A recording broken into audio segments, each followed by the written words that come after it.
सर्व मान्यवर मंडळी, मंचकावरील समोर बसलेली मान्यवर मंडळी, त्यामुळे दत्ताजींची मातोश्री पण आहेत आणि उपस्थित बंधू भगिनीनो आणि माझ्या मित्रांनो, वाढदिवस दत्ता गेले कित्येक वर्ष इथे याच जागी साजरा करतोय. मी गेल्या वर्षी होतो आणि दत्ताबद्दल आमचे सामंत साहेब फार काय बोलले. काही म्हणजे दत्ता या रस्त्यावरून, या जिल्ह्यात सिंधुदुर्गात सगळ्या रस्त्यांवरून चालताना, बोलताना, गाडीत जाताना लोक पाहतात. पण दत्ताची काय कामाची, कार्याची आणि माणूस म्हणून ओळख करून देण्याची तशी गरज नाहीये, तरी गरज नाही. मी 90 साली आलो या जिल्ह्यामध्ये. मला माननीय बाळासाहेब ठाकरेंनी सांगितलं, एक दिवशी बोलवलं आणि सांगितलं, नारायण तुला कोकणातून मागणी आहे, तू कोकणात जा. मी कोकणात माझा फक्त जन्म झाला, कार्यक्षेत्र माझं मुंबईच होतं.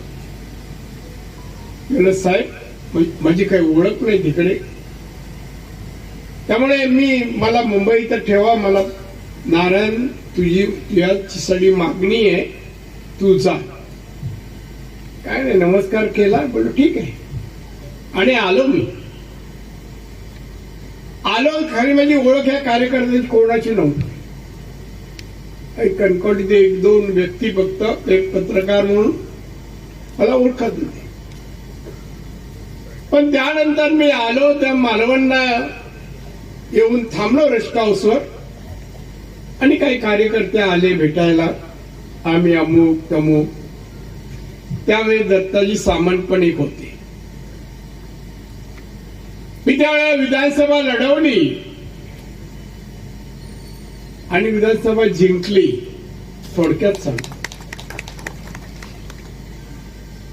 ही जिंकली नारायण नाही जिंकली, कार्यकर्त्यांनी जिंकवली. इथल्या मालवणचे कार्यकर्ते, बांधावर मालवणच्या कार्यकर्त्यांवर, सिंधुदुर्गच्या कार्यकर्त्यांवर माझं फार प्रेम आहे. मी महिन्यातून 1-2दा आलो नाही तर अस्वस्थ होतो. मी पत्नीला सांगतो आपल्याला जायला पाहिजे आणि आम्ही येतो.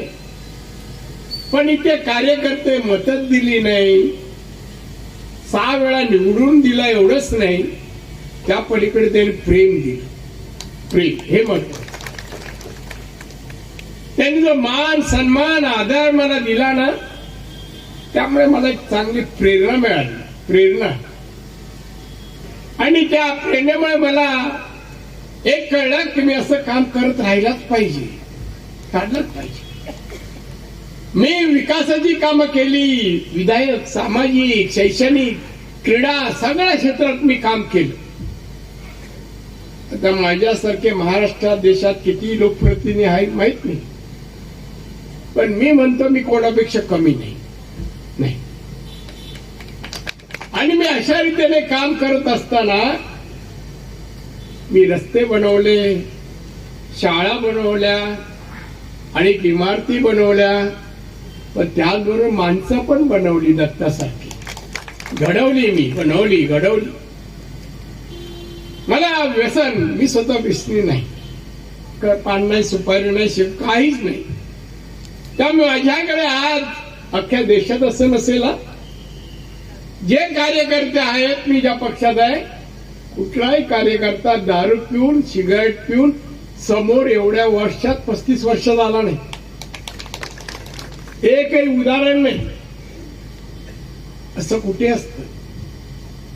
मी चांगली माणसं घडवली, कर्तबगार माणसं घडवली. सर्व क्षेत्रात मी तयार माणसं केली. दत्ता उद्योगाकडे वळला. एका उडल्या माळावर क्वारी काढली होती, मला बोलवलं होतं, मी गेलो होतो. तर मी बोललो हिशोब चोख ठेव, मिळाला पैशाचा योग्य वापर कर, अनाठाई खर्च करू. त्याचा हात असा आहे. आणि दत्तानी वागला. भाबडा आहे होतो, तो राजकारणी नाही, एक भावना व्यक्ती आहे, साधा सरळ समोर दिसेल ते बोलणारा. आणि हे मी ओळखलं की दत्ता कोणाला बोलला असेल त्या मनामध्ये काही ठेवत नाही तो आणि असत नाही. अशा एक भावड्या व्यक्तीचा आज वाढदिवस आहे. मला बराच आज 7 तारीख मुंबईमध्ये मी वेळ कित्येक जणांनी दिला होता. त्यामध्ये एक बँगलोर वरून मोठे उद्योगपती येणार होते. आज 11 वाजता मीटिंग होती.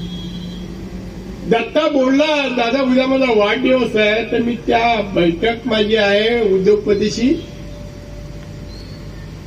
ते मी मनात न ठेवता सांगून गेलो, दत्ता मी येणार. आणि आलो. माझ्या कार्यकर्त्यासमोर मला कोण किती श्रीमंत आहे आणि तो मला भेटायला येत आहे हे मी नाही केलं. माझा कार्यकर्ता काय त्याची किंमत होऊच शकत नाही, किंमत होऊ शकत नाही. बांधवानं प्रेम निर्मळ असावं, स्वार्थी असू नये. त्या प्रेमाला वास येता कामा नये, संशय निर्माण होता कामा नये, तर ते प्रेम करावं.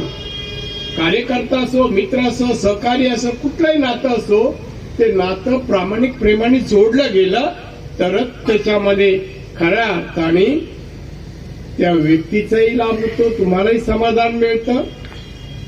असं काम केलं. तुम्ही आज आलेले सर्व कार्यकर्ते, सर्व थरातले, तुम्ही दत्तावर प्रामाणिकपणे प्रेम करता. मी काय भाषण मी ऐकली, बाळू कुबलचंही ऐकलं.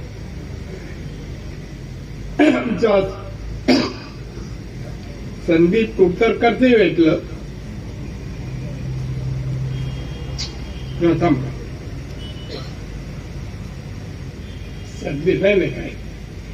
संदीप कुडतरकरचंही भाषण ऐकलं. ऐकून बरं झालं. अशी भाषणं ऐकल्याने ज्याचा सत्कार असतो ना, ज्याच्याबद्दल बोललं जातं त्याला प्रेरणा मिळते.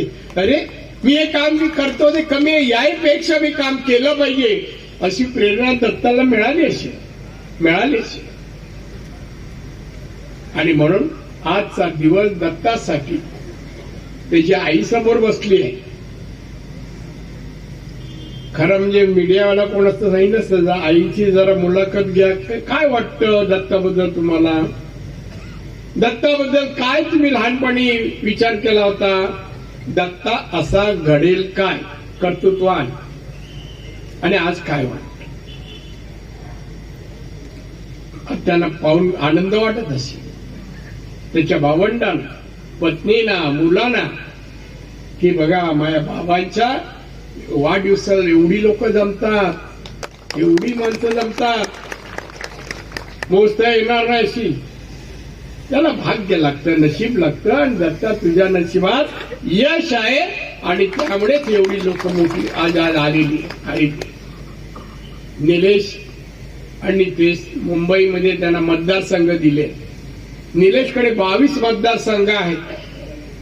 तो बोलला, आईला बोलला, आई मी 10 वाजल्यानंतर पण मी निघणार, पण मी दत्ताच्या ह्याला येणार नाही. 10 वाजता का प्रचार संपतो त्यानंतर निघणार. मी काहीच बोललो नाही. ती काय बोलायची ते बोलले. या दोघांचं एवढं प्रेम आहे की दत्ता निलेश नेहमीच बाबा दत्तासारखा कार्यकर्ता नाही. तो भोळा आहे म्हणे, भोळा आहे. तो काय मोठे विचार करून बोलतो असं नाहीये, पण जे बोलतो ते समोर दिसेल ते बोलतो, स्पष्ट बोलतो, खरं आहे ते बोलतो. लोकांना काय वाटतं त्याची पर्वा नाही, पण लोकहितासाठी, लोक कल्याणासाठी आपल्याला जे करता येईल ते प्रामाणिकपणे करावं असं त्याला वाटतं. हे निलेशने मला अनेक वेळा सांगितलं, अनेक वेळा. माझा तर आवडताच कार्यकर्ता आहे. कधी कुठले काम धक्कानी फोन उचलून जाता, इकडे जा जरा अमुक करून ये आणि मला फोन कर, दत्ता करतो. मी त्या नागरिकांना सांगेन तुम्ही सर्व भाग्यवान आहात. अनेक पक्ष आहेत, अनेक पक्षाचे नेते आहेत, पण तुम्हाला दत्ता सामंत सारखा जिल्हा प्रमुख आणि निलेश राणे सारखा आमदार अन्य ठिकाणी मिळत नाही. निलेश पण ज्या प्रकारे विधानसभेचे बाहेर आणि मतदारसंघात, जिल्ह्यात जे काम करतोय ना, कोणी बरोबर नाही. मी त्याची भाषणं विधानसभेतली ऐकली, घरी आल्यावर अभिनंदनही केलं. मला समाधान वाटलं. मला आठवण आहे मी त्या वेळेला विधानसभा गाजवायचो, त्या लोक किती मला बाहेर आल्यावर माझं अभिनंदन केवढं माझ्याबद्दल बोलायचं. आणि ते दोघांबद्दल निलेश नितेश यांचं कार्य या वयात मला ते करताना पाहताना मला समाधान वाटतं. समाधान बांधवणं ही सगळी देण. मालवण कणकवली कुडाळ, त्या कुडाळ आणि मालवण माझा मतदारसंघ होता. त्यानंतर कुडाळ आणि मालवण झाला. तुम्ही सर्वांनी मला 6 वेळा निवडून दिलं, खासदारही मी निवडून दिलं. मी राज्याचा मुख्यमंत्री झालो आणि केंद्रात केंद्रीय मंत्री कॅबिनेट झालो. हे सगळं तुमच्यामुळे घडलं अशी माझं म्हणणं. हे सगळं शक्य तुमच्यामुळे घडलं. आणि म्हणूनच काल डॉक्टरची मला सल्ला देऊन मी आज आलोय. फक्त दत्ता सामंत आणि त्याची कन्या यांना वाढदिवसाला शुभेच्छा द्यायला आणि मालवणकरांचं दर्शन घेण्यासाठी मी आज आलो होतो. मला तुम्हाला भेटून तुम्हाला पाहून अतिशय आनंद आणि समाधान वाटतं. समाधान डॉक्टरच्या औषधापेक्षा आपण मालवणकरांचं दर्शन घेऊ म्हणजे आपल्याला बरं वाटेल. या स्तुत्य हेतूने मी आलो. तुम्हाला पाहून भेटून मला आनंद वाटला. आज बोलावं असं वाटतं, पण पुढे परत तब्येतीचा प्रश्न आहे म्हणून इथे थांबावंसं वाटतंय. मला सर्व तुम्ही परवानगी द्याल अशी आशा व्यक्त करतोय. आणि दत्ता परत एकदा तुला दीर्घ आयु, तुला तुझ्या कन्येला आणि तुझ्या मातोश्रीला माझ्या रामेश्वराने दीर्घ आयुष्य, उत्तम आरोग्य आणि तुमच्या सर्वांच्या कुटुंबाच्या मनोकामना रामेश्वराने पूर्ण करो अशी प्रार्थना करतो. आणि दत्ता मी रजा घेतो. जय हिंद, जय महाराष्ट्र.